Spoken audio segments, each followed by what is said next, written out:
चलिए बच्चों, काम शुरू करते हैं।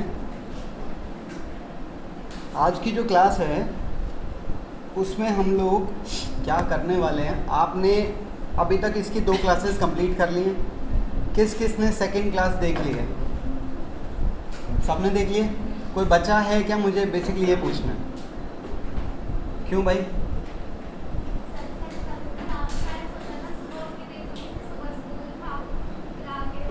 अब मुझे तो आज की वो सारी बातें भी करनी है सेकंड क्लास की भी।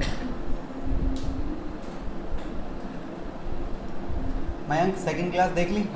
बेशक होमवर्क आपने अभी ना किया हो, मुझे वो शाम तक चाहिए, आपको पता है टाइम है ना। ठीक है, पहले आप लोग बताएं, आप में से किसी का कोई डाउट है? प्रोजेक्टर नहीं चलाया आज? अरे डाउट है, मज़ा आएगा। खुल के बात करेंगे चाहे कितनी देर लग जाए।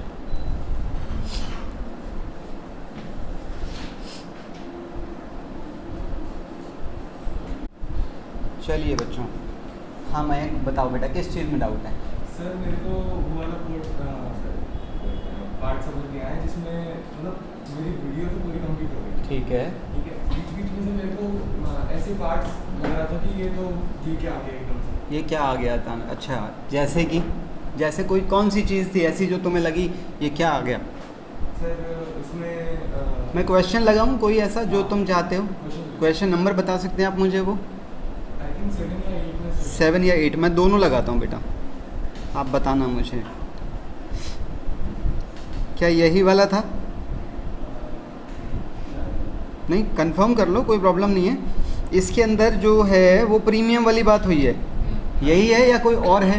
सर प्रीमियम मेरे को समझ आ गया कि क्यों लेते हैं हम। ठीक है, वो समझ आ गया। ठीक है, उसका जो सेकंड पार्ट था कि जब वो सेल करेंगे शेयर्स, ठीक है, तो शेयर्स सेल नहीं होंगे, इशू होंगे। मतलब समझ रहे हैं ना आप? नहीं, हम मतलब जैसे किसी ने हमसे अलॉट करवाया पहले। सुनो, जैसे ये कंपनी है और कंपनी ने इसे शेयर इशू करे होंगे।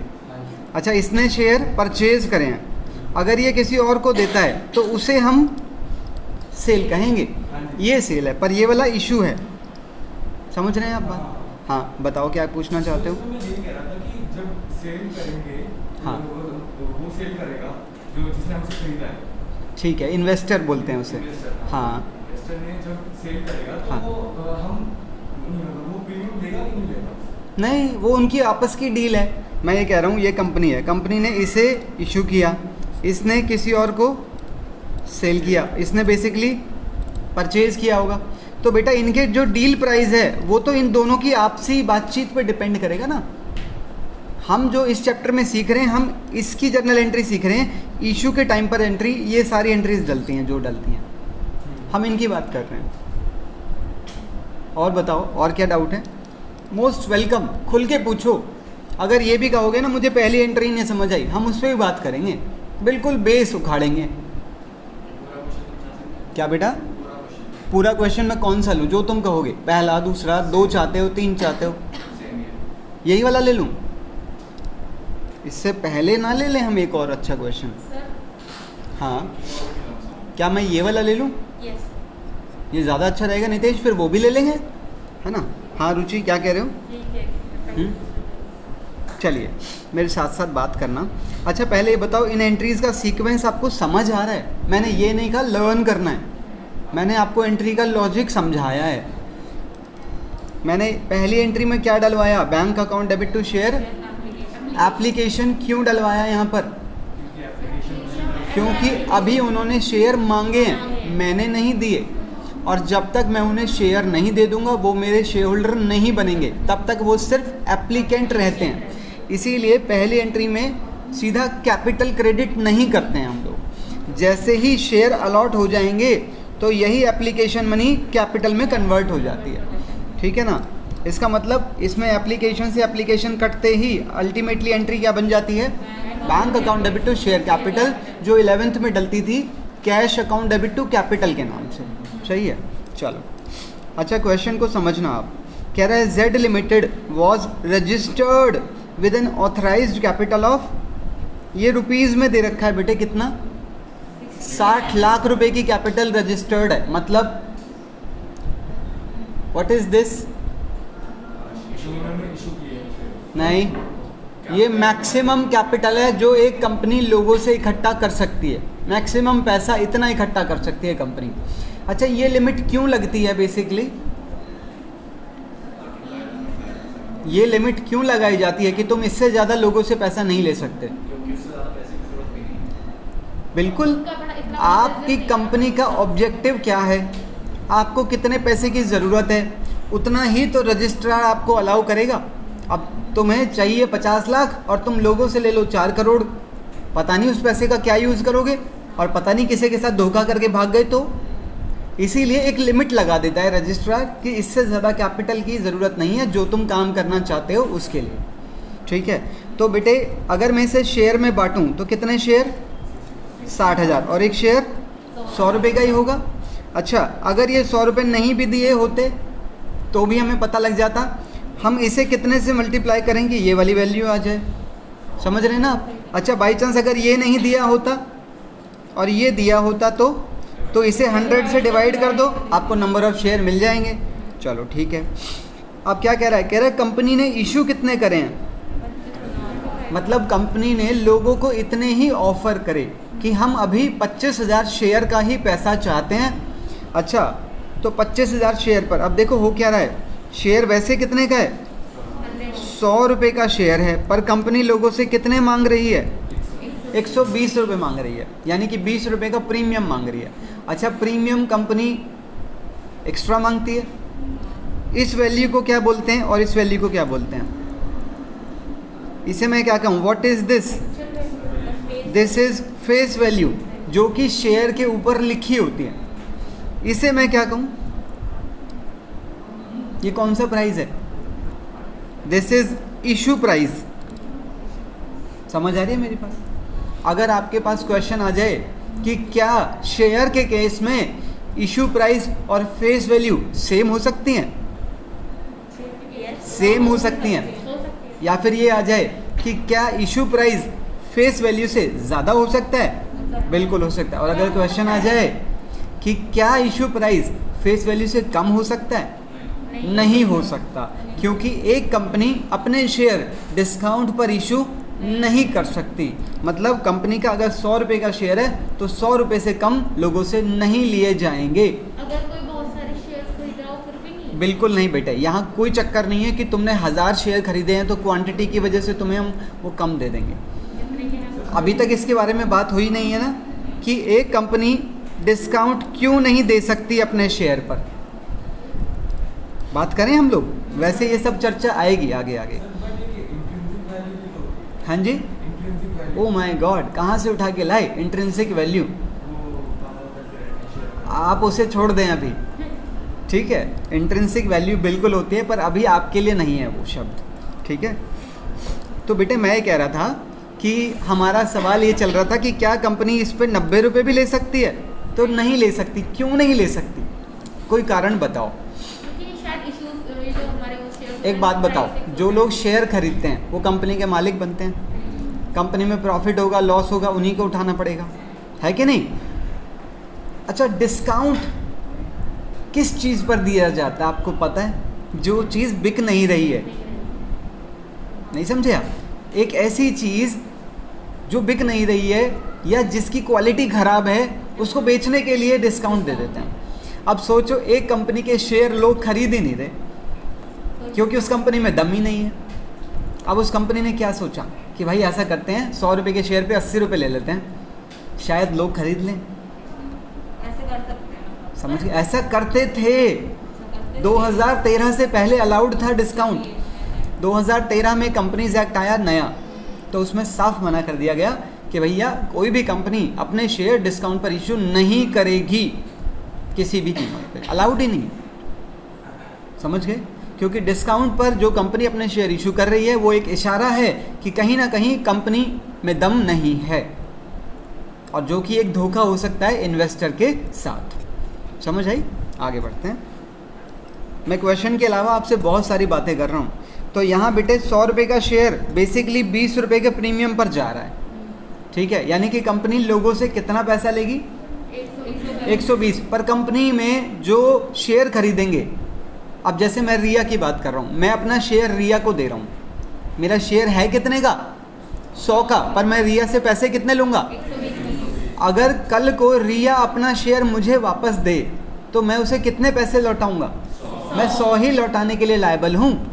मैं बेशक उससे आज 20 रुपये एक्स्ट्रा ले रहा हूँ, पर वो मेरे अपने माने जाएंगे, वो रिया के पैसे नहीं होंगे, फिर वो मेरे अपने हो जाएंगे रिसीव होते ही। हाँ लाइक रिया अपना शेयर मुझे दे रही है, मुझे सेल कर रही है, ठीक ठीक है, है, तो रिया अपना शेयर तुम्हें दे रही है, हाँ। ठीक है, तो वो मुझसे ज़्यादा पैसे ले सकती है। वो तुम्हारे आपस की डील है। बिल्कुल, अगर रिया तुम्हें अपना शेयर दे रही है तो तुम इसे 120 में खरीदो, 130 में खरीदो, 110 में खरीदो, जो भी तुम्हारा प्राइस है वो तुम डिसाइड कम करो। नहीं कर सकती उसकी वैल्यू। नहीं, आप आपस में कोई भी प्राइस ले सकते हैं इसके लिए, कम नहीं। बिल्कुल ठीक है। आगे चलते हैं। तो बेटा यहाँ पर कंपनी पैसा कैसे लेने वाली है, सुनना। कह रहा है कंपनी 30 रुपये तो एप्लीकेशन पे लेगी, यहाँ भी मैं लिखता जा रहा हूँ, कंपनी 30 रुपये एप्लीकेशन पे लेगी, और कह रहा है कंपनी 45 रुपये यहाँ अलॉटमेंट मिलती है और यहाँ अलॉटमेंट ड्यू होती है। कह रहा है कंपनी 45 रुपये अलॉटमेंट पे चाहती है, और जिसमें प्रीमियम घुसा हुआ है। अगर मैं इसको अलग अलग कर दूं तो प्रीमियम कितना है, 20 है, तो इसका मतलब 25 रुपये कैपिटल के चाहती है और 20 रुपये प्रीमियम यहाँ चाहती है कंपनी। उसके बाद फर्स्ट कॉल पर कंपनी कितना चाहती है, 20 रुपये चाहती है, और सेकंड कॉल पर कंपनी कितना चाहती है, 25 रुपये चाहती है। बेटा इनका टोटल कितना हो जाना चाहिए, 100 हो जाना चाहिए, और 20 रुपये प्रीमियम अलग हो जाना चाहिए। ये ब्रेकअप आपको हर क्वेश्चन में ध्यान रखना होगा। आगे जाके क्वेश्चन में थोड़ा ब्रेकअप को ना वो हल्का फुल्का ऐसा घुमाएगा, आपको ऐसा लगेगा ये कैसे हो रहा है, पर प्रैक्टिस सब ठीक कर देगी। बहुत क्लासेस हैं, बिल्कुल ऐसा हो जाएगा चैप्टर पानी की तरह, मतलब साफ बढ़िया वाला, क्लियर। आगे चलते हैं। कह रहा है all the shares were subscribed. इस लाइन का क्या मतलब है बेटा, ये सारे शेयर मतलब कंपनी ने इतना लोगों को बोला कि हम 25,000 इशू करना चाहते हैं, और लोगों ने 25,000 शेयर मांग लिए। मतलब एक स्कूल ने बोला हमारे पास 40 बच्चों की सीट है, और 40 की 40 बच्चों के लिए एप्लीकेशन आ गई कि हमारे बच्चों को एडमिशन दे दो। ये वैसा केस है। आगे चलते हैं। All the money was duly, सारा पैसा समय पर मिला है। और कह रहा है जब हमने शेयर इशू करे तो 40,000 का हमारा खर्चा भी हुआ है, और खर्चे हम 11th में भी पढ़ चुके हैं कि राइट ऑफ हो जाते हैं, नॉमिनल अकाउंट्स, याद है। और कह रहा है खर्चे को कहाँ से राइट ऑफ करना है, सिक्योरिटी प्रीमियम रिजर्व से। ये मैं बता दूंगा अभी। जर्नल एंट्रीज मांगी हैं बेटे, और हम यहाँ पर कह रहा है बैंक अकाउंट भी दिखा देना, हम दिखा देंगे, कोई दिक्कत नहीं है। चलो बच्चों, पहली एंट्री में पैसा कितना मिलेगा बेटा, सब कुछ 25,000 शेयर के हिसाब से होगा। 25,000 इंटू 30 कितना पैसा मिलेगा, 7.5 लाख मिलेगा। क्लियर है। अगली एंट्री में यही एप्लीकेशन मनी हमारे कैपिटल में कन्वर्ट हो जाएगी, क्योंकि हम उन्हें शेयर अलॉट कर देंगे। तो अब हमारे पास 7.5 लाख रुपए की कैपिटल आ चुकी है। एम आई राइट। और बेटा आपको पता है कंपनी उसी दिन कंपनी अलॉटमेंट का नोटिस भी भेज देती है। तो भेज दो अलॉटमेंट का नोटिस। कितने मांगोगे, 25,000 शेयर पर हम उनसे कितना मांग रहे हैं, हम उनसे 25 रुपये कैपिटल के मांग रहे हैं, और 25,000 शेयर पर ही 20 रुपये ले लो। तो 25,000 इंटू 45, तो बेटे टोटल हमें यहाँ कितना लिखना है, 11 लाख। ठीक है, और इसके अंदर कितना लिखूं, 6 लाख 25,000, और 2 सिक्योरिटीज प्रीमियम रिजर्व में कितना लिखूं, 25,000 इंटू 20, 5 लाख। सच बताओ ये एंट्री किस किस ने रट ली है, बताओ किस किस ने ये एंट्री लर्न कर ली है, किस किस ने ये एंट्री समझ ली है। आप रीज़न समझ पा रहे हैं, एंट्री ऐसी क्यों बनी है कि ये डेबिट ही हुआ और ये क्रेडिट ही हुए, जबकि पैसा तो अभी सेकंड स्टेज का मिला नहीं है। बताओ ना, क्योंकि अच्छा ये एंट्री किस चीज़ की है मुझे ये बता दो तुम। व्हाट अलॉटमेंट, व्हाट अलॉटमेंट क्या, अब तो है तो ये एंट्री भी अलॉटमेंट की, तो फिर दोनों में अंतर क्या है भाई। उसमें पैसे आ गए ना। बेटे जब हम 11वीं में थे तो वहाँ सोल प्रोप्राइटर होता था, और जब उसकी मर्जी होती थी वो तब पैसे ले आता था सीधा। हम उसे बोलते नहीं थे कि 10 दिन बाद पैसे ले आना, कल पैसे ले आना, हम ऐसा नहीं बोलते थे। यहाँ क्या होता है, यहाँ पहले पैसे के लिए बोला जाता है और फिर पैसे आते हैं। नहीं समझे बात को? ये अनाउंसमेंट है। बिल्कुल, this is a announcement. Basically announcement का मतलब हमने उसको नोटिस दे दिया है कि भैया अगली इंस्टॉलमेंट दे दे, और जैसे ही हम उसे नोटिस देंगे कैपिटल उसी समय पर क्रेडिट हो जाएगी। समझ आई बात? अब मैं क्या करूँगा, जब मुझे ये पैसे मिलेंगे तो मैं इसी अकाउंट को क्रेडिट करके पैसे ले लूँगा। समझ आई? तो कितने पैसे ले रहा हूँ मैं? 11,25,000। नहीं सर, हाँ 0.25। हाँ जी बेटा, प्रीमियम के नहीं लोगे? प्रीमियम भी तो आज ही लोगे। मैंने उससे कितने मांगे हैं? 11,25,000, जिसमें 6,25,000 मैं कैपिटल के नाम के ले रहा हूँ और 5 लाख मैं प्रीमियम के नाम के ले रहा हूँ। तो यही अकाउंट तो यहाँ क्रेडिट हो जाएगा। आगे बढ़ूँ, आगे चलते हैं। अगली एंट्री मैं उससे मांगूंगा फर्स्ट कॉल। मांग लो, कितने की है भाई? 25,000 इंटू 20, तो 5 लाख ड्यू हो जाएगा और 5 लाख ही रिसीव हो जाएगा। अगली एंट्री में 6,25,000 ड्यू हो जाएगा और 6,25,000 रिसीव हो जाएगा। इस चैप्टर में हम लोग क्या सीख रहे हैं? कंपनी के क्या हम इस चैप्टर में मशीन खरीदना सीखेंगे? नहीं, क्या हम इस चैप्टर में माल खरीदना सीखेंगे? क्या हम इस चैप्टर में माल बेचना सीखेंगे? सैलरी देना, वेजेस देना सीखेंगे? वो 11वीं में सीख तो आए। इस चैप्टर में मेन क्या सीखने वाले हैं हम मानसी? लाउडर। शेयर्स बेचना या शेयर्स इशू करना? चैप्टर का नाम क्या है? इशू ऑफ शेयर्स, ना कि सेल ऑफ शेयर्स। समझ रहे हैं आप बात को? तो बेसिकली इस चैप्टर में हम जो मेन सीखने वाले हैं वो ये कि कंपनी अपने शेयर लोगों को देकर पैसा कैसे इकट्ठा करती है और उस समय पर क्या एंट्रीज डाली जाती हैं, ये सीखेंगे हम मेन इसके अंदर। इतना समझ आ गया क्या? हाँ सर, हमने पहले सबसे पहले उसमें बैंक अकाउंट में आया था, बिल्कुल ठीक है, उसके बाद हमने शेयर कैपिटल डाल दिया। बिल्कुल ठीक है, बाद में जब अलॉटमेंट के लिए लेटर भेजा था, ओके, तभी हमने शेयर कैपिटल में ट्रांसफर किया। शाबाश, बहुत अच्छा क्वेश्चन उसने पूछा है। फिर हमने वहाँ पे जो फर्स्ट कॉल है वहाँ पे बैंक अकाउंट का मैं आपका पहले क्वेश्चन रिपीट करूंगा, फिर आप बताना कि आपने यही पूछा है ना। सुनना, आप ये कह रहे हैं ना कि इसमें एप्लीकेशन के टाइम पर पहले बैंक की एंट्री डाली है और जबकि अलॉटमेंट या फर्स्ट कॉल या सेकंड कॉल पे दूसरी एंट्री बैंक की है, यही पूछना चाह रहे हैं ना आप? किसी के पास जवाब है? हाँ, क्योंकि एप्लीकेशन के साथ वो मनी भेजते हैं। एग्जैक्टली, क्योंकि एप्लीकेशन के स्टेज पर क्या होता है, सुनना, एप्लीकेशन, अलॉटमेंट, फर्स्ट कॉल और सेकंड कॉल। अच्छा, दोनों में दो स्टेप हैं। इसका पहला स्टेप होता है पैसा आएगा, उसके बाद कैपिटल कन्वर्जन होगी। इसमें पहले कैपिटल ड्यू होती है, फिर कैपिटल रिसीव होती है। कैपिटल ड्यू होगी, फिर कैपिटल रिसीव होती है, कैपिटल ड्यू होगी और फिर कैपिटल रिसीव होती है। मैं बताता हूँ कारण क्या है। आपको जैसे मान लो यहाँ पैसा चाहिए, किस चीज़ का?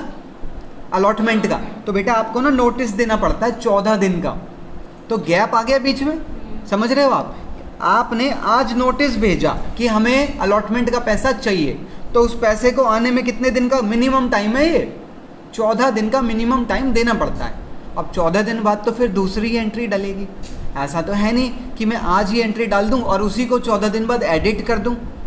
तो आज की एंट्री यानी कि ड्यू की एंट्री डलेगी और बाद में रिसीव की एंट्री अलग डलती है। पल्ले पड़ी बात? बहुत अच्छा क्वेश्चन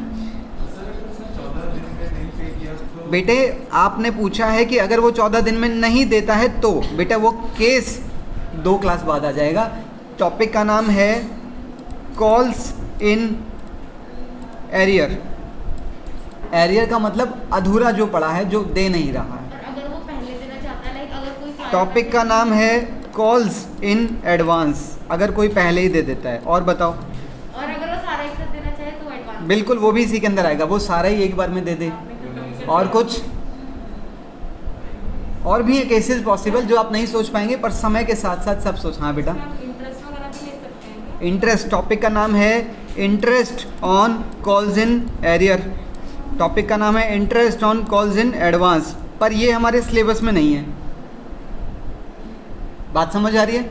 सोचो सोचो, यही पढ़ाई है एक्चुअली, तो मज़ा ही इसमें है। बाकी तो ये ऑनलाइन फॉनलाइन कोई सिस्टम थोड़ी है, हट। हाँ जी, क्या एंट्रीज कंप्लीट हो गई हैं? नहीं बेटे, अभी एंट्रीज पूरी नहीं हुई है, अभी एंट्रीज पूरी नहीं हुई हैं। अच्छा, मेरे को ज़रा ये लेजर्स बनवा दो आप लोग पहले ज़रा। आपको पता है कुछ लेजर ऐसे हैं जो आपस में कट के ख़त्म हो गए हैं। ये लेजर्स एक दूसरे से लड़ भिड़ के मर चुके हैं, ख़त्म हो चुके हैं। तो बेसिकली जो लेजर ज़िंदा बचेंगे, यानी कि खुले हुए लेजर, वो कौन कौन से होंगे?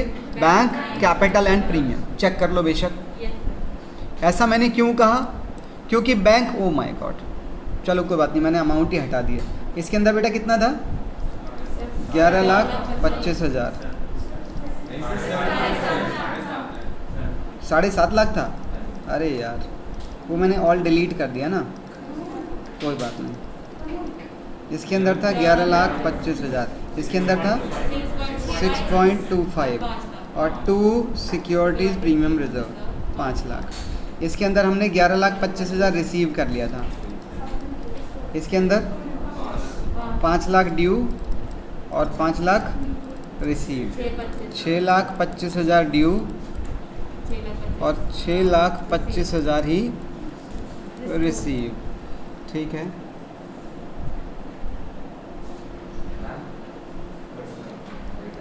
चलिए बेटा पोस्टिंग करवा दो। मैंने अभी आपको बताया कि एप्लीकेशन से एप्लीकेशन अकाउंट बंद हो चुका है, अलॉटमेंट से अलॉटमेंट अकाउंट बंद हो गया है, फर्स्ट कॉल से फर्स्ट कॉल अकाउंट बंद, सेकंड कॉल से सेकंड कॉल अकाउंट बंद हो चुका है। पहले बैंक बंद होने का मतलब आप समझ रहे हैं कि अगर मैं जैसे शेयर अलॉटमेंट का अकाउंट बना लूँ या एप्लीकेशन का बना लूँ, कोई सा भी बना लो, एप्लीकेशन बना लो, तो एप्लीकेशन इसकी पोस्टिंग क्या होगी? बाय बैंक, कितना? 7.5 लाख। और इस एंट्री में एप्लीकेशन डेबिट है, तो यहाँ टू शेयर। तो बेटे दोनों तरफ जब लेजर इक्वल हो गया तो लेजर तो बंद ही हो गया। और बैलेंस शीट में ऐसे लेजर्स को जगह नहीं मिलती है, जो लेजर बंद हो गए वो वहीं ख़त्म हो गए होंगे। भाई बैलेंस शीट में कौन से लेजर आते हैं? जिनमें कोई बैलेंस बचा हुआ हो, है ना। चलिए ज़रा बात करते हैं, कराइए पोस्टिंग। पहली एंट्री में बैंक अकाउंट का नाम है, तो यहाँ क्या लिखेंगे? To share application 7.5 lakh. उसके बाद बैंक, इसमें भी बैंक डेबिट है, टू शेयर अलॉटमेंट 11,25,000। उसके बाद टू शेयर फर्स्ट कॉल कितना? 5 लाख। उसके बाद टू शेयर सेकंड कॉल कितना? 6.25 लाख। बैंक अकाउंट की सारी पोस्टिंग हो गई। अब आ जाओ शेयर कैपिटल अकाउंट में। पहली एरी बाय शेयर एप्लीकेशन कितना? 7.5। फिर इसके अंदर ये रहा 6,25,000 से क्रेडिट है, by share allotment by share first call कितना? 5 lakh. By share second call 6. ये भी हो गया। अब आ जाओ सिक्योरिटी प्रीमियम, 5 लाख से क्रेडिट है बेटे, तो क्रेडिट साइड पर बाय शेयर अलॉटमेंट कितना? अब बेटे तीनों के तीनों लेजर पर्सनल नेचर के, और पर्सनल और रियल बैलेंस हो जाते हैं, तो बैलेंस कर लेते हैं हम तीनों लेजर्स को। बेटा समझ आ रहा है प्रियांशी, सोनिया, हार्दिक, कोई डाउट तो नहीं? चलिए बैलेंस कराइए। इसके अंदर कितना आएगा? अरे तुम डायरेक्टली भी सोच सकते हो। हमने कितने शेयर इशू करे पब्लिक को? 25,000। कितने में इशू किया है? 120 में। तो 25,000 को 100 से मल्टीप्लाई करोगे तो यहाँ का बैलेंस, ये वाला बैलेंस मिल जाएगा। और 25,000 को अगर 20 से मल्टीप्लाई करोगे तो ये वाला बैलेंस मिल जाएगा। और 25,000 को 120 से मल्टीप्लाई करोगे तो ये वाला बैलेंस मिल जाएगा। डायरेक्टली भी सोच सकते हैं आप ऐसा। नहीं समझे मेरी बात को? अच्छा एक बात बता दो मुझे, मैं कह रहा हूँ इन सारी जर्नल एंट्रीज टोटल कितनी डली हैं? 8। 8 की जगह मुझे एक ही एंट्री डलवा सकते हैं आप इकट्ठी। गलत गलत। Bank debit to share capital और टू सिक्योरिटी प्रीमियम रिजर्व भी होगा। अब सोच के देखो, एक ही बार में पैसा ले लिया मैंने सारा, 4 इंस्टॉलमेंट मैंने अलग अलग नहीं ली, एक ही ले ली। अच्छा यहाँ कितना लिखेंगे? 25,000 इंटू 100 ही लिख पाएंगे हम यहाँ पर, क्योंकि जिसको मैं शेयर दे रहा हूँ वो यहाँ पर 100 रुपये का ही मालिक बनेगा। समझ रहे हो मेरी बात को? यहाँ कितना लिखेंगे? 25,000 इंटू 20 और यहाँ लिखेंगे 25,000 इंटू। तो बेटा यही तो मैं कह रहा था, इसका बैलेंस यहाँ चला जाएगा, इसका बैलेंस यहाँ चला जाएगा और इसका बैलेंस यहाँ चला जाएगा। समझ पा रहे हैं? मैंने आपको ये बात क्यों बताई? क्योंकि आगे जाके आपके पास ऐसे क्वेश्चन आएंगे जिसमें आपको डायरेक्ट ये बैलेंस शीट मांगेगा। उस केस में आपको ये जर्नल एंट्रीज सोचनी है, बस लिखनी नहीं होगी कॉपी पे। समझ आई? तो हम चलते हैं ज़रा अपने काम की तरफ। हाँ जी, क्या बेटा? बैलेंसिंग समझ नहीं आई? बैलेंस शीट, अरे हम बात कर रहे हैं ना अभी, चिंता क्यों करते हो? चलिए यहाँ का टोटल निकालते हैं। 25,000 इंटू 120, बेटा ये सीधा आ गया 30 लाख।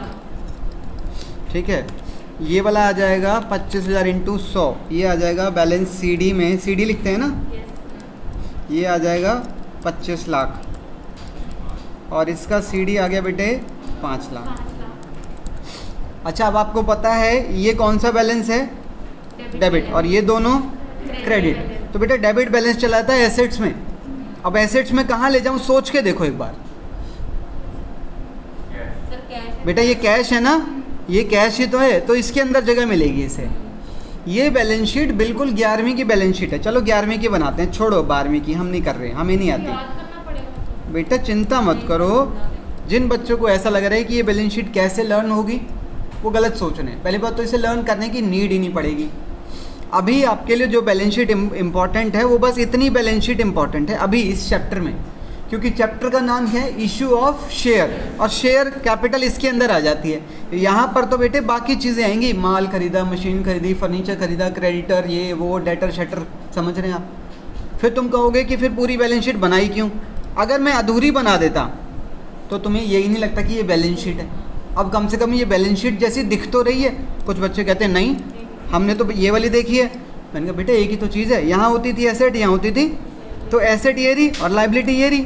फिर बच्चे कहते हैं ये तो इक्वल भी होती थी। मैंने कहा ये लो ना, ये इक्वल की तो हैं दोनों चीज़ें। मैं बिल्कुल आपकी उंगली पकड़ के चल रहा हूँ। समझ आ रही है? आगे आइए। मतलब कोई भी ना गैप नहीं रह जाना चाहिए दिमाग के अंदर, साफ सीधी बात है। चलो 11वीं की बैलेंस शीट बनवा दो इसी डेटा से। बेटा बैंक तो यहाँ दिखाई देगा। अरे याद करो, जब तुम लोग 11वीं में थे तो बैंक यहीं दिखता था एसेट में, और कैपिटल यहाँ दिखती थी। हैं? ओके 30 है तो 30 लिख लेते हैं, ये लो। हाँ मैं कह रहा हूँ कैपिटल यहाँ दिखती थी, तो बेटा ये कैपिटल भी तो यहीं दिखेगी, 25 लाख। और 11वीं में प्रीमियम नहीं होता था बस, पर यहाँ प्रीमियम क्यों है? क्योंकि शेयर फेस वैल्यू से ज़्यादा पे दिया जा रहा है। तो बेटा यहाँ सिक्योरिटी प्रीमियम रिजर्व दिखेगा 5 लाख से। इतना क्लियर हो गया? और जब ये बैलेंस शीट आपको आ गई तो इससे ये वाली बनाने सीख लो। अब ये जो 30 लाख है इसे यहाँ कैश एंड कैश इक्विवेलेंट में जगह मिलेगी, और ये जो 25 लाख की कैपिटल है इसे इसके अंदर जगह मिले, और 5 लाख रुपए का जो प्रीमियम है वो यहाँ जगह मिलेगी इसे रिजर्व एंड सरप्लस के अंदर।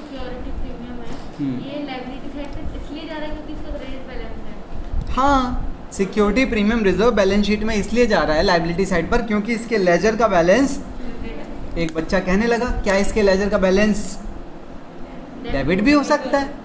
बताओ, पॉसिबल ही नहीं है।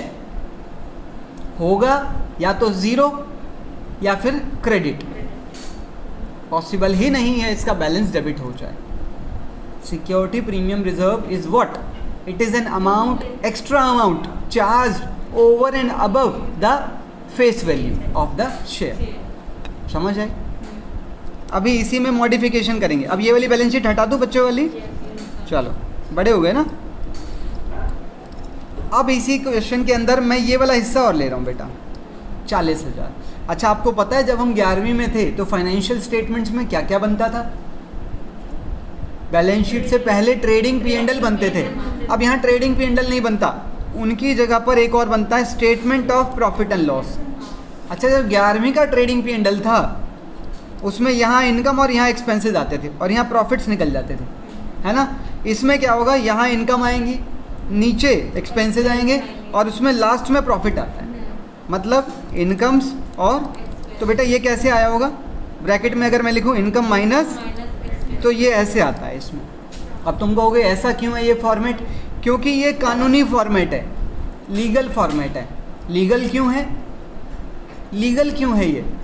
एक बात बताओ, जब आधार कार्ड सबका बना हुआ है बेटा, अगर आधार कार्ड का फिक्स फॉर्मेट नहीं होता, ऐसा बोल देते कि जाओ सब अपने घर से कोई कागज़ निकाल लो कॉपी में से और उस पर अपनी अपनी डिटेल लिख के दे दो, तो क्या होता? सोच के देखो। अगर फॉर्मेट फिक्स नहीं होता आधार कार्ड, कोई कुछ लिखता, कोई कुछ लिखता है, किसी ने ज़्यादा लिख दी डिटेल, किसी ने कम लिख दी, समझ रहे हैं। कोई अपने बालों का रंग भी लिख रहा है तो कोई अपनी आंखों का रंग भी लिख रहा है। Understanding my point? तो एक स्टैंडर्ड फॉर्मेट चाहिए हमें जिसमें जितनी रिक्वायर्ड इन्फॉर्मेशन है वो उतनी ही हो, ना कम ना ज़्यादा। समझ आई? बढ़ते हैं आगे। तो अभी हमें इसकी ज़रूरत पड़ेगी। चलिए ज़रा, अब मैं ये 40,000 पे बात कर रहा हूँ। कह रहा है जब हमने ये शेयर इशू करे तो शेयर इशू करते टाइम हमारे खर्चे भी हो गए 40,000 के। यार शेयर इशू करते टाइम खर्चे भी होते हैं? होते हैं क्या? बिल्कुल होते हैं भाई। शेयर इशू जब आप करते हैं तो याद करो वो स्टेप जो आपने पहली क्लास में सुने थे। शेयर इशू करते टाइम प्रॉस्पेक्टस दोगे, लोगों के पास प्रॉस्पेक्टस जाएगा, वो फॉर्म फिल करेंगे, रजिस्ट्रार की फ़ीस लगती है, तो कुछ खर्चे होते हैं शेयर एडवर्टीज़मेंट वगैरह। तो बेटे आपके 40,000 के खर्चे हो गए, उसकी जर्नल एंट्री कि कहाँ डालूँ मैं बताओ? कहीं भी डाल दो आप, कोई दिक्कत नहीं। आप ये एंट्री लास्ट में डाल देना फ़िलहाल। बताओ, शेयर इशू एक्सपेंसेस डेबिट। और पैसा कैसे दोगे? इसका खर्चा है तो पैसा तो देना पड़ेगा, तो टू बैंक 40,000। सब चीज़ें बदल जाएंगी इस एंट्री की वजह से अब। हाँ, अच्छा एक बात बताओ, भूल जाओ 2 मिनट के लिए यहाँ पर ऐसा कुछ भी है, भूल जाओ 2 मिनट के लिए। सिक्योरिटी प्रीमियम रिजर्व कंपनी ने अपने शेयर पर एक्स्ट्रा अमाउंट जो चार्ज किया है उसे कहते हैं, ठीक है। मैं कह रहा हूँ तुम्हारे पास कोई प्रीमियम नहीं है और ऐसी कोई लाइन इसके अंदर लिखी नहीं है। अब बताओ क्या होगा? अब इस खर्चे को राइट ऑफ करो।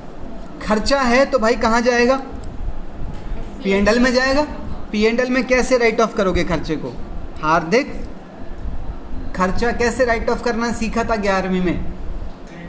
हाँ, जर्नल एंट्री हो जाती, statement of profit and loss debit to share issue expense 40,000। इसका असर क्या पड़ता है इसके ऊपर? इनकम्स हैं 0, कोई माल वाल है ही नहीं कुछ। अब यहाँ पर सीधा खर्चा हो गया 40,000 का, इसकी वजह से लॉस आ जाता कितने का? 40,000 का। अब ये जो लॉस है, ये लॉस बेटे इसी के अंदर जाता है। अब तुम कहोगे ऐसा क्यों? क्योंकि कंपनी हम पढ़ रहे हैं और कंपनी में profit and loss appropriation account नहीं बनता है।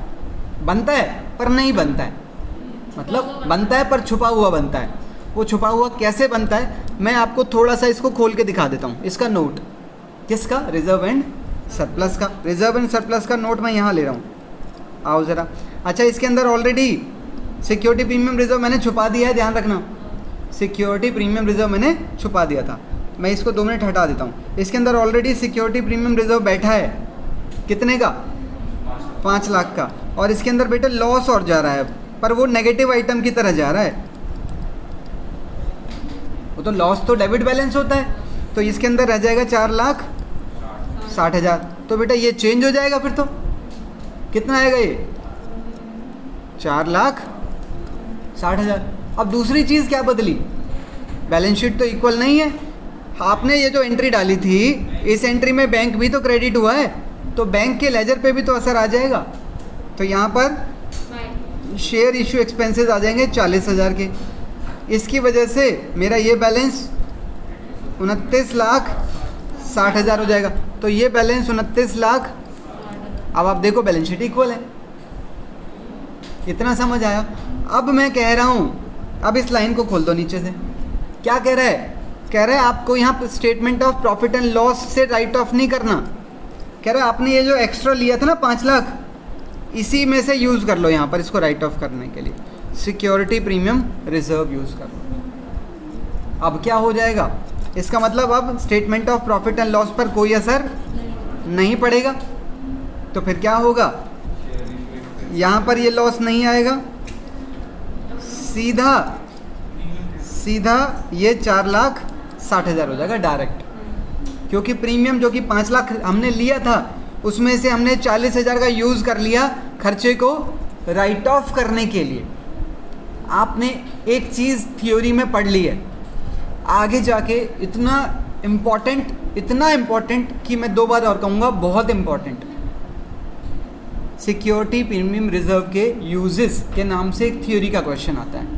What are the uses of security premium reserve? उसका एक पॉइंट आपने आज सीख लिया है। क्या? Security premium reserve can be used to write off share issue expenses. 4 use और हैं, 3-4, उन पे हम समय के साथ बात करेंगे। इसी के अंदर कोई और मॉडिफिकेशन चाहते हो तो बताओ। We have spent around 36 minutes on one question. ये जो इशू एक्सपेंसेस आए हैं इनकी जगह हम शेयर्स दे सकते हैं? दोबारा बोलो। ये जो इशू एक्सपेंसेस आए हैं उनकी जगह शेयर्स दे सकते हैं? शेयर्स मतलब तुम ये कह रहे हो ये नाम? सर फिर? जो एक्सपेंस हुआ है ना, पैसे हाँ। देने की वजह हम शेयर दे दें उन्हें। आप ये कह रहे हो शेयर इशू एक्सपेंसेस के बदले में क्या शेयर दिए जा सकते हैं? हाँ। बिल्कुल दिए जा सकते हैं, अगर वो खरीदना चाहे। अगर वो लेना चाहे तो। अगर आपकी डील हो जाती है तो बिल्कुल कर सकते हैं आप। शेयर आप किसी भी पर्पज़ से दे सकते हैं। फिर हम इसकी एंट्री कैसे आपको डालेंगे? पैसा चाहिए तो पैसा ले लो, शेयर दे दो। मशीन चाहिए तो मशीन ले लो, शेयर दे दो। आपको कोई सर्विस चाहिए किसी से, सर्विस जैसे कि मान लो आपको किसी इंजीनियर की सर्विस चाहिए, इंजीनियर ने आपको सर्विस दे दी, अब आपको पैसे देने पर पैसे नहीं है, आप शेयर दे दो अगर वो मान जाता है तो। हाँ जी? नहीं, अब तो बिक गए। मतलब अगर शेयर बच रहे हैं और आपके पास ये अलाउड है रजिस्ट्रार के हिसाब से तो आप ऐसा कर सकते हैं। मतलब सीधा है, 1 मिनट, मतलब सीधा है कि शेयर 2 तरह से इशू किए जा सकते हैं, कैश में भी और नॉन कैश में भी। अभी हमारी चर्चा इसी के बारे में हो रही है मोटी मोटी, ये हमारी अगली क्लास में चर्चा आएगी। बताइए। सर लाइक जो अभी इसने बोला कि इसकी एक्सपेंसेस की जगह हम शेयर दे रहे हैं उन्हें, जी ठीक है इसकी एंट्री कैसे डालेंगे? भाई बताओ, अगर हम शेयर इशू एक्सपेंसेस में पैसे ना देकर शेयर दे रहे होते तो एंट्री क्या हो जाती? फिर बेटा यहाँ बैंक नहीं आता, यहाँ सीधा शेयर कैपिटल आ जाती और उसमें एप्लीकेशन अलॉटमेंट नहीं चलेगी। Application allotment first call second call यानी इंस्टॉलमेंट कब चलेंगी? जब कैश की बात हो रही होगी। भाई कैश के केस में ही तो पॉसिबल है इंस्टॉलमेंट। अब मैं कहूँ लाओ बेटा ये मानसी मुझे मशीन दे दो और शेयर ले लो, तो मशीन क्या वो मुझे टुकड़ों में देगी? ले आज पहिए ले लो, आज इसका दूसरा हिस्सा ले लो, आज ये ले लो, ऐसे थोड़ी होगा। मशीन मुझे पूरी मिलेगी ना, तो शेयर भी पूरा ही दिया जाएगा आज, कंप्लीट। समझ आई है? आगे बढ़ें, कुछ और मुद्दा छेड़ो, बताओ जो तुम चाहते हो। मैंने ये क्वेश्चन जितना पॉसिबल था उतना उधेड़ा है। Narration, okay, coming. अभी तक नरेशन आप लोगों ने देखी है? नहीं? चलिए मैं आपको नरेशंस भी दिखा देता हूँ एक बार।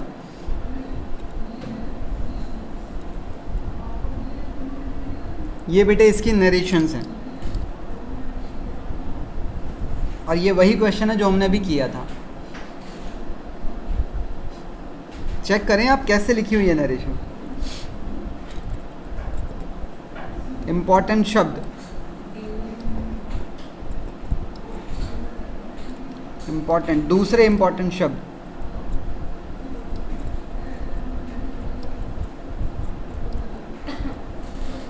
सर बट इसमें तो शेयर इशू एक्सपेंसेस को बैंक से भी कर दिया और वैसे भी कर दिया। कैसे कर दिया? नीचे हमने यही तो एंट्री डाली थी गधे, ये तो राइट ऑफ किया है हमने उसे, यही तो एंट्री करा के आया हूं मैं भी। दादा वीडियो दिखाऊं? नहीं बट हाँ वहाँ बता बता बता बता भाई, पक्का लेजर बनाऊँ क्या? बताइए भाई। सर एसपीएल से भी तो कर सकते हैं। हाँ जी। जैसे आपने से प्रीमियम रिजर्व बिल्कुल सही कहा आपने कि मैंने अभी क्या किया है यहाँ पर बेटा, मुझे ना क्वेश्चन ऐसे इंस्ट्रक्शन दे रहा है। हाँ, वो तो ठीक है। क्वेश्चन कह रहा है कि इस खर्चे को आपने किससे राइट ऑफ करना है। सिक्योरिटी प्रीमियम अगर क्वेश्चन साइलेंट होता कि खर्चे को कहाँ से राइट ऑफ करना है, तो भी यहीं से राइट ऑफ करते हैं हम। कारण आपने ये, अबे कहाँ है, इसके अंदर मैं प्रीमियम लिखना भूल गया हूँ। यहाँ पर आप देख रहे हैं यहाँ अमाउंट 3 है, पर यहाँ 2 ही चीज़ें दिख रही हैं, तो यहाँ 2 सिक्योरिटी प्रीमियम रिजर्व भी आएगा। अब मैं कह रहा हूँ आपने ये प्रीमियम एक्स्ट्रा पैसा ही तो लिया था, है कि नहीं? तो साफ लिखा हुआ है कि आप इसी को यूज़ करेंगे ऐसे खर्चों को, ऐसे लॉसेस को राइट ऑफ करने के लिए, वरना ये प्रीमियम जीवन भर यूं ही पड़ा रहेगा क्रेडिट में ही। और अगर हमारा खर्चा ज़्यादा है फिर? अगर हमारा खर्चा ज़्यादा है तो हमारे पास statement of profit and loss है बैलेंस के लिए। बाई चांस तुम्हारे अच्छा छेड़ा है ये वाली बात। ऐसा करते हैं बेटे, मैं इसको बेटा 6 लाख कर देता हूँ। अब बताओ क्या होगा, अब क्या होगा पांडे जी? राइट ऑफ हो जाएंगे। अब मैं क्या करूँगा, मेरा जो शेयर इशू एक्सपेंसेस है मैं इसे 6 लाख से क्रेडिट तो कर दूंगा, पर मेरे पास प्रीमियम कितना है टोटल?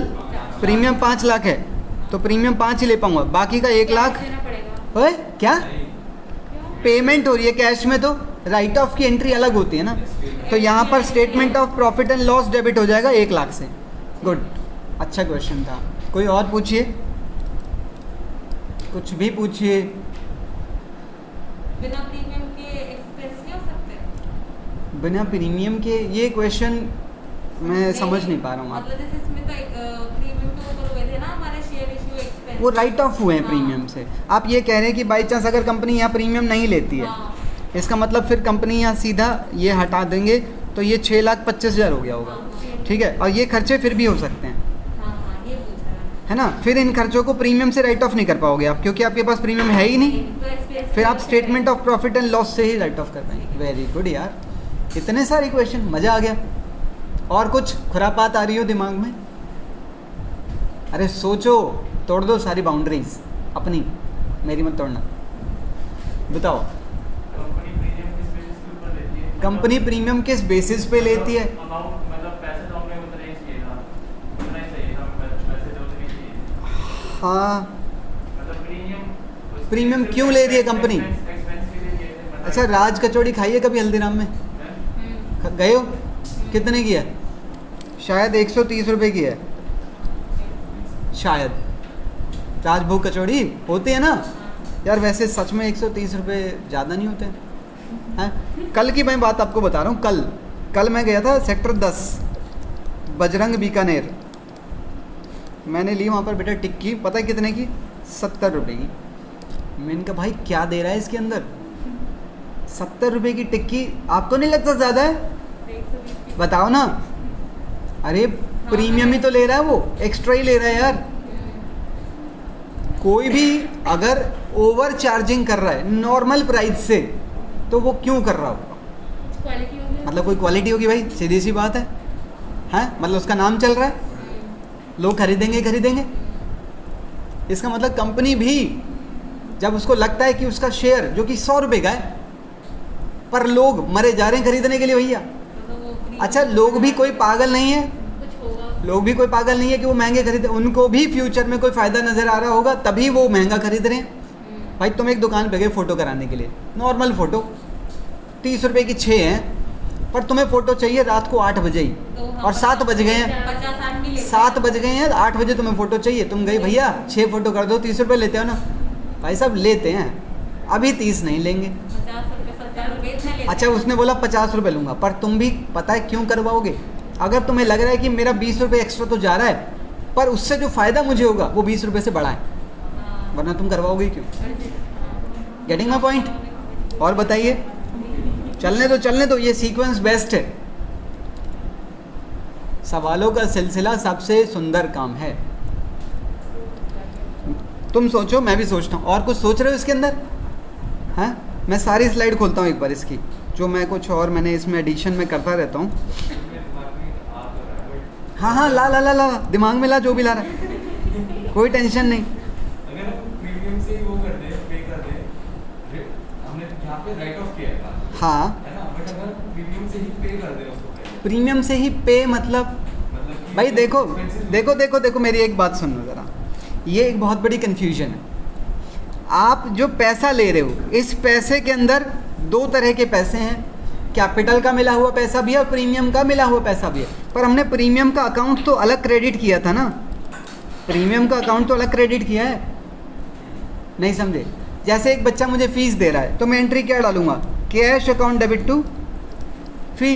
तो बेटा मिला तो मुझे पैसा ही है, पर पैसा इस चीज़ के अगेंस्ट मिला है। तो प्रीमियम अपने आप में एक हाइपोथेटिकल फिगर, एक हाइपोथेटिकल नाम है जो हमने उस पैसे को दिया है जो एक्स्ट्रा लिया है। तो मैं इस नाम को ही तो बेसिकली यहाँ पर डेबिट करूँगा ना। पैसा तो जब मैं अलमारी में से निकालूंगा, देखो ये एक अलमारी है, इसी अलमारी में सारा पैसा रखा हुआ है। अब तुम इसमें से छांटोगे क्या कि कौन सा कैपिटल का है और कौन सा प्रीमियम का है? पैसा तो भाई पैसा है। किसी नोट पे तो लिख के दिया नहीं होगा किसी ने कि भैया, जैसे इस वाले नोट पर लिखा नहीं होगा कि मैं कैपिटल का हूँ और इस नोट पर यह नहीं लिखा होगा कि मैं प्रीमियम का हूँ। सारे नोट एक ही जैसे होंगे, तो कोई सा भी नोट उठा लो, जा तो कैश रहा है।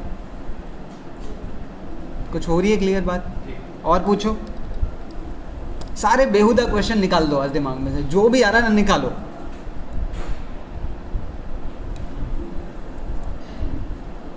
अरे बोलो यार। उस वाले की बता दो कि मतलब हमने 25,000 इशू किए हैं, 24,000 ही वो हुए। हमने 25,000 इशू करे पर लोगों ने 24 ही मांगे। हाँ। ठीक है, उसमें क्या है, सारी एंट्रीज 24 से डल जाएंगी, सारी एंट्रीज 24 से डलेंगी। 25 हमारे लिए, हमने तो बोला ले लो। एक बात बताओ, मेरे स्कूल में बेटे 4 5 6 7 8 9 10 सीटें, ठीक है, और बिल्कुल नया स्कूल है। मैंने लोगों को बोला यहाँ पब्लिक रहती है कि भैया एडमिशन दिलवा दो अपने बच्चों को। यहाँ से टोटल 1 2 3 4 5 और 6 बच्चों की एप्लीकेशन आ गई। कितने एडमिशन दोगे? 6 को दोगे या ज़्यादा को दोगे? भाई जितने मांगे हैं, जितने एडमिशन मांगे हैं, और फ्यूचर में फ़ीस इन्हीं से मांगोगे कि 10 से मांगोगे? तो यार ऐसे ही सोचो ना। नहीं सर, बट इसमें आपने कहा था ना कि एक और प्रोस्पेक्टस जाता है। आइए हम बात करते हैं। अब जैसे कि ऐसा क्वेश्चन है हमारे पास, हमारे हैं वापस। ये वन टाइम वाला आपको क्लियर है? जब सारा पैसा एक ही बार में लेते हैं, ये क्लियर है? ओके, ये वाला केस क्लियर हुआ कि कंपनी दोनों तरह के शेयर इशू कर सकती है। अगर इक्विटी शेयर इशू होंगे तो एंट्री इस तरह से डलेगी, और अगर प्रेफरेंस शेयर इशू होंगे तो एंट्री इस तरह से डलेगी। ये परसेंटेज किस चीज़ की है? जो कि प्रेफरेंस शेयर पर लिखी होती है। मतलब आपको पता है ये दो तरह के शेयर होते हैं, इस पर कोई परसेंटेज मेंशन नहीं होती है। कारण क्योंकि जितना भी प्रॉफिट बच जाएगा सब इनको देना है, तो कोई फिक्स परसेंटेज नहीं होती है। मतलब जब ये शेयर इशू किए जाते हैं तो ऐसी कोई परसेंटेज बताई नहीं जाती है। हो सकता है नुकसान भी हो जाए, और हो सकता है छप्पड़ फाड़ के मिल जाए, पर इनकी एक परसेंटेज। अब इसके अंदर अगर मैं देखूं तो इसके अंदर तो मैं पढ़ भी नहीं पा रहा हूँ, ये बहुत छोटा छोटा है। इसके अंदर परसेंटेज लिखी होती है कहीं पर, शायद ये है, आई थिंक ये 10 लिखा है शायद। एनीवेज जो भी है, यहाँ कहीं परसेंटेज लिख दी जाती है, 10 है, 8 है, 6 है। और जैसे मान लो ये शेयर 100 रुपये का है, अच्छा आपको पता है इस पर भी कंपनी प्रीमियम ले सकती है, तो ये जो परसेंटेज है कौन से प्राइस पर लगेगी? दिमाग लगाओ, दिमाग लगाओ। यस, इसके ऊपर दिया जाएगा। अच्छा, जो देते हैं उसे क्या कहते हैं? डिविडेंड दिया जाता है। बिल्कुल, इनको भी डिविडेंड मिलता है और इनको भी। पहले किसको मिलता है? पहले इनको मिलता है, क्योंकि इनका नाम ही प्रेफरेंस है। प्रेफरेंस का मतलब प्रथम, प्रथम मतलब कि तुमसे पहले इन्हें पैसा मिलेगा। सर इसका मतलब जो कंपनी है वो प्रेफरेंस से ज़्यादा महंगे बेचती होगी? इसका आप ये कह रहे हैं, इसका मतलब कंपनी प्रेफरेंस शेयर ज़्यादा महंगे बेचती होगी। इसका ये ऑब्जेक्टिव नहीं है। पहली बात तो ये बेटे लोगों को ध्यान में रखकर किया है काम। हर तरह के लोग हैं। सुनो सुनो सुनो, क्या ना इसे इसमें रिस्क ज़्यादा है या नहीं? क्योंकि लॉस भी उठाना पड़ सकता है, और तो और पैसा भी बाद में मिलेगा। तो बेटे कई तरह के लोग होते हैं मार्केट में, डरे हुए भी और चौड़ वाले भी, जिनको कोई डर नहीं है। सर बट उसमें वोटिंग राइट्स भी तो मिल गए। बिल्कुल है, आप वोटिंग राइट देखोगे या आप ये देखोगे कि मुझे प्रॉफिट चाहिए? अगर वोटिंग राइट्स में मैं वही कह रहा हूँ ना, अलग अलग एंगल वाले लोग हैं। कुछ ऐसे चाहेंगे भैया हमें तो चौधराहट चाहिए, मतलब हमें तो मालिकाना हक चाहिए। नहीं समझे आप? अरे हंस रहे हो, मतलब हमें चौधरी बनना है, हमें डिसीजन लेना है, तो भाई वो ये वाले खरीदेंगे।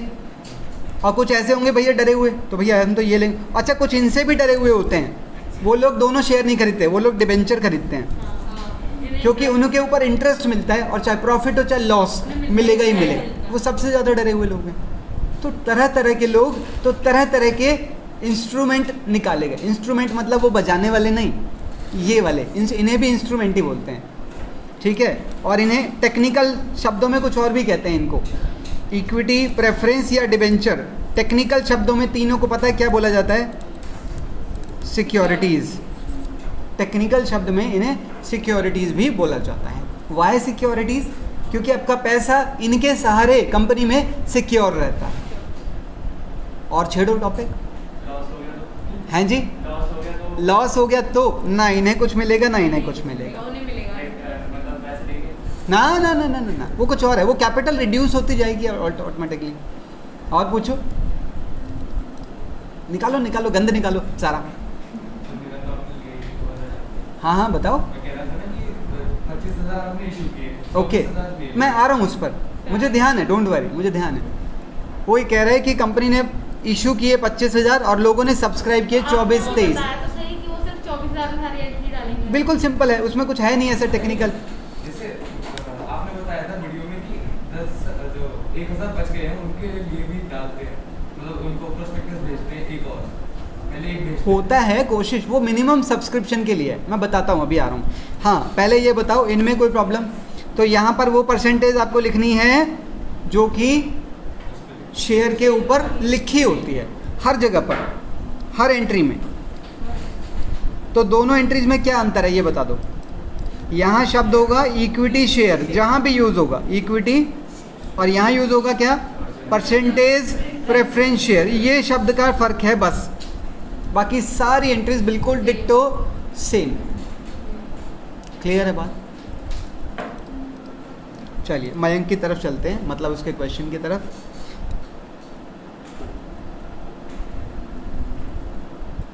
हाँ जी मयंक जी, यही है आपका शायद, नहीं ये नहीं है, ये है। मयंक जी क्या कह रहे हैं, सुनिएगा बात को। मयंक कह रहा है कि कंपनी है एक, मैं इसके लिए ना ब्लैंक स्लाइड लेता हूँ, ये वहीं ज़्यादा अच्छा समझ पाएगा इस चीज़ को ना। सारी सुविधा है इसके अंदर, आई लाइक इट। देखो बेटा, ये कंपनी है और यहाँ है पब्लिक और यहाँ है बैंक। अच्छा, कंपनी के पास 25,000 शेयर हैं। 25 नहीं, मैं इसे बेटा थोड़ा सा राउंड फिगर में लेता हूँ ताकि मैं उसको डिवीज़न कर पाऊँ, है ना। मैथ्स थोड़ी सी हो जाती है कभी कभी। ये 30,000 के शेयर हैं। अच्छा, कंपनी ने इन्हें बोला कि हम 30,000 शेयर इशू करना चाहते हैं, पर इन लोगों ने कितने मांगे? बताओ कितना केस लूँ? आपको पता है कंपनी को 90% शेयर का पैसा चाहिए, minimum subscription as per SEBI. SEBI समझते हैं आप? Securities exchange board of India. कि कंपनी ने अगर 30,000 शेयर का पैसा मांगा है तो कम से कम लोग कितने अप्लाई करेंगे? 27,000। वो 27,000 कम से कम उन्हें अप्लाई करना पड़ेगा ताकि आपको कम से कम इतना पैसा मिल जाए कि आप अपना काम चला सकें। अब बताओ ये कितने मांगे लोगों ने? ज़रूरी नहीं है 27 मांगे, ये 27 से नीचे भी मांग सकते हैं और 30 से ऊपर भी मांग सकते हैं। ये पॉसिबल है, बिल्कुल पॉसिबल है। रीज़न बताया है आपको। बताओ कितने लूँ जो तुम कहोगे। मान लो इन्होंने 25 मांगे, ठीक है। अब उसके बाद ये 25 का यहाँ पर सारी डिटेल भेज दी जाती है। अब इनको पता लग गया कि लोगों ने कितने मांगे हैं। अभी मिनिमम सब्सक्रिप्शन पूरा नहीं हुआ है। फिर ये एक यहाँ जो भेजा था, यहाँ भेजा था प्रोस्पेक्टस, फिर एक दोबारा कोशिश की जाती है, क्या भेजकर?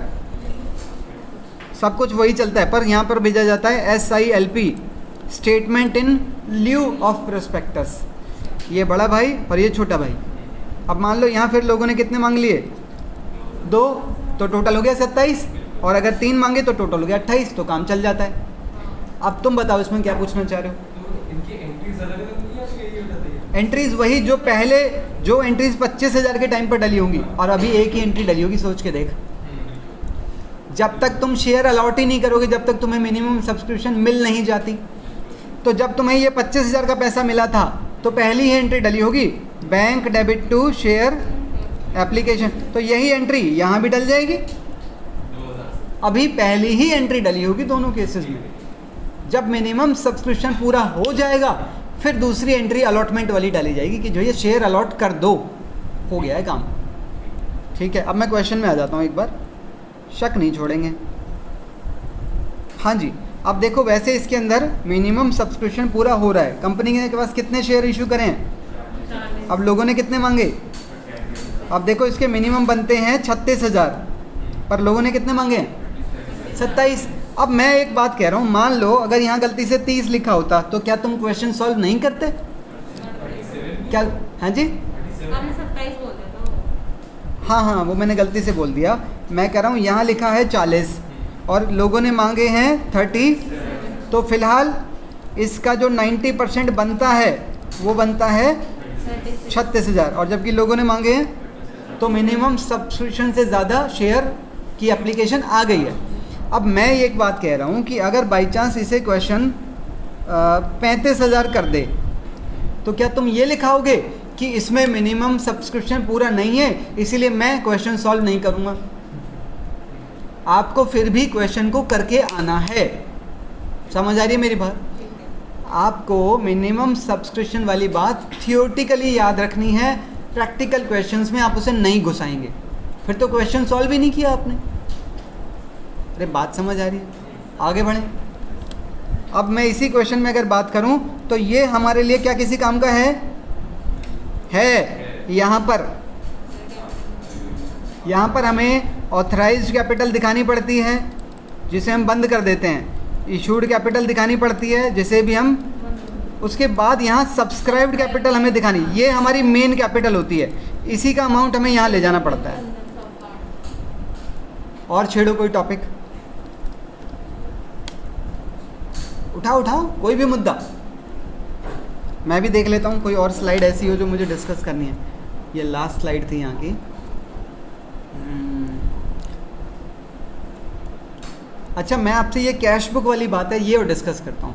अब जैसे यही क्वेश्चन है, इसी क्वेश्चन में कंपनी इक्विटी भी और प्रेफरेंस भी दोनों इशू कर रही है। अच्छा, ये पहली एंट्री किस चीज़ की है? इक्विटी की एप्लीकेशन आने की और प्रेफरेंस की एप्लीकेशन आने की। ठीक है, सेकंड एंट्री में क्या होगा? सेकंड एंट्री में ये वाला अकाउंट यहाँ डेबिट हो गया और ये वाला अकाउंट, और दोनों की एप्लीकेशन को हमने कैपिटल में कन्वर्ट कर दिया। फिर यहाँ ये एंट्री किस चीज़ की है? इतनी इक्विटी की अलॉटमेंट ड्यू करने की, और ये एंट्री इतनी, ये है प्रेफरेंस की अलॉटमेंट ड्यू करने की। समझ आ रही है मेरी बात? अच्छा, अगर क्वेश्चन आपके लिए लिख दे कि आपको, जैसे देखो इसमें क्या लिखा है कि जर्नल बनाओ और कैश बुक बनाओ, हैं? अरे जब तुम 11वीं में थे, याद करो, 11वीं में आपको ये सिखाया था सिस्टम कि छोटा बिजनेस जर्नल, और अब बिजनेस का मतलब छोटी कंपनी भी तो हो सकती है, और यहाँ लार्ज बिजनेस का मतलब लार्ज कंपनी भी हो सकती है। और जब लार्ज बिजनेस होता है तो ये बनती हैं बुक्स और साथ में लेजर बनता है। और एक बात याद करो, इसके अंदर सिर्फ क्या लिखा जाता था? इसके अंदर सिर्फ वो एंट्री आती थी जिनमें कैश आना जाना हो रहा है, और जिनमें कैश नहीं होता था वो इनमें से किसी में आती थी। याद है? अब इसी क्वेश्चन में आपसे कह रहा है जर्नल भी बनाओ और कैश बुक भी बनाओ, तो क्या करोगे फिर? कैश बुक का फॉर्मेट याद है? वो जैसा फॉर्मेट होता था उसका, नॉर्मल लेजर जैसा। क्या करोगे इस क्वेश्चन में? बिल्कुल, ये वाली एंट्रीज फिर आपको नहीं डालनी होंगी, ये एंट्रीज छुप जाएंगी। नहीं समझे? देखो हम करके देखते हैं इसी क्वेश्चन में। अब मान लो आप कैश बुक भी बना रहे हो और आप दूसरा क्या बनाओगे? अब आपको ये दोनों बनानी है, क्योंकि यहाँ कोई परचेज नहीं, कोई सेल्स नहीं, कोई परचेज रिटर्न नहीं, कोई, इसका मतलब कुछ एंट्री इसके अंदर लिखी जाएंगी और कुछ इसके अंदर लिखी जाएंगी। तो कैश बुक के अंदर कैसे लिखोगे बताओ?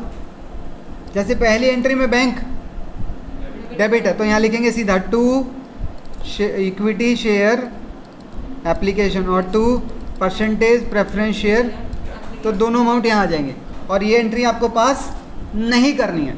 फिर जर्नल प्रॉपर का फॉर्मेट आपको पता है, बिल्कुल नॉर्मल जर्नल के जैसा है। आप ये पूरी एंट्री एज इट इज़ उठा के यहाँ रख देंगे बिल्कुल सेम, और फिर ये दूसरी एंट्री एज इट इज़ उठा के यहाँ रख देंगे। तीसरी एंट्री में बैंक है तो नहीं लिखना, यहाँ लिखना है 2 इक्विटी शेयर अलॉटमेंट और 2 प्रेफरेंस शेयर, दोनों अमाउंट। तीसरी एंट्री एज इट इज़ उठा के यहाँ। चौथी एंट्री में बैंक है उसे यहाँ जगह मिलेगी। ये वाली एंट्री एज इट इज़ यहाँ, ये वाली एंट्री नीचे यहाँ पर आ जाएंगे। समझ रहे हैं आप बात को? तो इस क्वेश्चन में कैश बुक थी पर मैंने आपको जानकर अभी समझा ही नहीं थी, कुछ है ही नहीं टेक्निकल, कोई चीज़ ही नहीं है उसके अंदर। ठीक है, और बढ़ते हैं।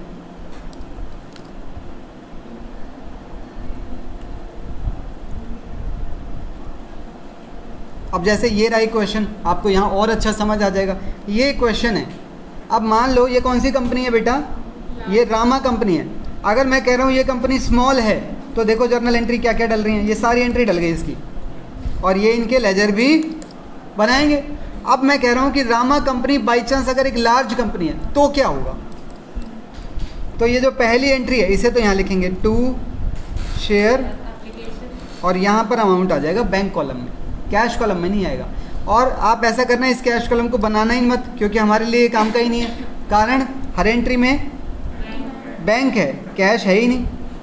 ठीक है, उसके आगे बताओ। और तो पहली एंट्री अंदर आएगी, दूसरी एंट्री यहाँ लिखी जाएगी एज इट इज़, तीसरी एंट्री यहाँ लिखी जाएगी। इसमें बैंक है तो बेटे यहाँ 2 शेयर अलॉटमेंट, आप समझ गए सिस्टम। और उसके बाद फिर इसे लास्ट में बैलेंस भी करना, याद रहेगी।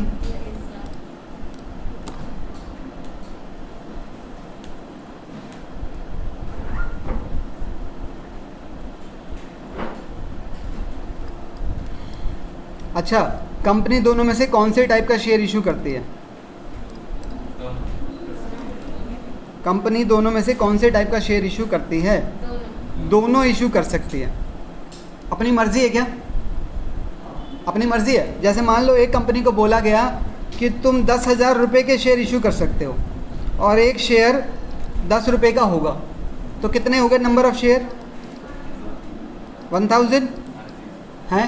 तो क्या ये कंपनी की मर्जी है कि मान लो कंपनी ने डिसाइड किया कि 500 इक्विटी और 500 प्रेफरेंस करेंगे? नहीं बेटे, ये कंपनी की मर्जी नहीं होगी। जैसा कहाँ लिखा होगा? मेमोरेंडम ऑफ एसोसिएशन में जैसा लिखा होगा ना। अच्छा, ये आपको पता है मेमोरेंडम ऑफ एसोसिएशन MOA और AOA, ये दोनों जब हम बनाते हैं तो बना के हमें पहले ये देने पड़ते हैं, कहीं रजिस्ट्रार को देने पड़ते हैं, फिर वो उन्हें रीड करता है। अब मान लो तुमने इसमें कुछ उल्टा सीधा लिख दिया तो उसने वो एक्सेप्ट नहीं किया होगा, फिर हमें वो चेंज करना पड़ता है। जब तक वो एक्सेप्ट नहीं करेगा आपको बार बार चेंजेस करने पड़ेंगे। सर, एक तरीके से हमारी मर्जी होगी ना, क्योंकि हम ही वो बना के दे रहे हैं। बिल्कुल आपकी मर्जी है, पर आपकी मर्जी अप्रूव होकर आई है, फिर वो अथॉरिटी बन गई, मर्जी नहीं बनी। मतलब जो हम चाहते थे वो उन्होंने अप्रूव कर दिया तो फिर वो अथॉरिटी में आ गया, फिर आप ऐसा कर सकते हैं। मतलब आप ये फैसला खुद नहीं ले सकते कि कितने शेयर होंगे, एक शेयर कितने का होगा, कितने इक्विटी होंगे, कितने प्रेफरेंस होंगे, ये सब कुछ आपको MOA में मेंशन करना पड़ता है, उसके बाद ही शेयर इशू होते हैं। समझ आई बात? और लेते हैं थोड़ा सा, जब बात चल ही रही है तो ये डिस्कस करूं। वन टाइम पेमेंट क्या बोलते हैं? वन टाइम पेमेंट को लमसम मेथड, मतलब कोई इंस्टॉलमेंट का चक्कर नहीं है।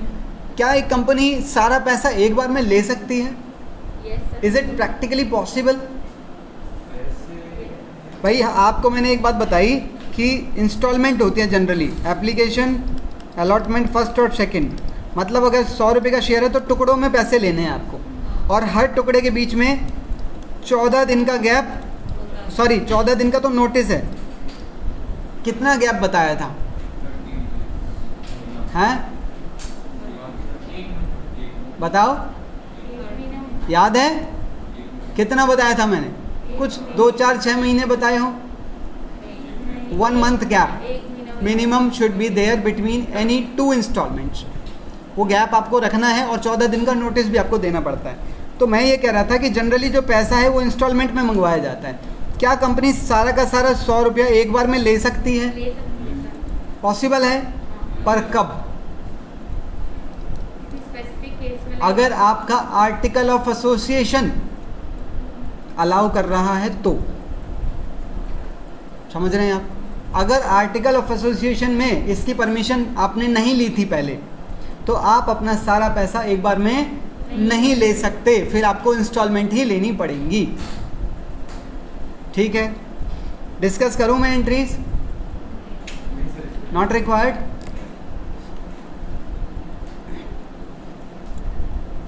अच्छा, ये बात आपको समझ में आई गई होगी कि जैसे कंपनी 100 रुपये का शेयर 120 में दे रही है, इसे हम क्या बोलते हैं? Issue of share at premium. तो कंपनी जैसे 100 रुपये में क्या ब्रेकअप इसका होगा कि इसका होगा? 120 का ही होगा जो लेने हैं। तो ब्रेकअप मान लो 30 का है, 20 का है, 20 का है और 30 का है। ये तो खाली 100 बने। तो जो 20 रुपये हैं, अगर क्वेश्चन साइलेंट है तो यहाँ एज्यूम करने हैं आपको अलॉटमेंट। समझ आई बात? अगर क्वेश्चन हमें प्रीमियम की स्टेज नहीं बता रहा है कि प्रीमियम की स्टेज क्या थी, तो वो हमें ऑटोमेटिकली यहाँ एज्यूम कर लेना है। ठीक है, और देख लेते हैं कुछ।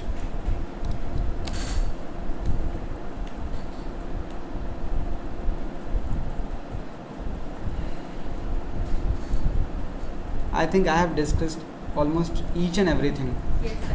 मेरी तरफ से कंप्लीट है आज का काम। आपका कोई और डाउट है तो पूछो।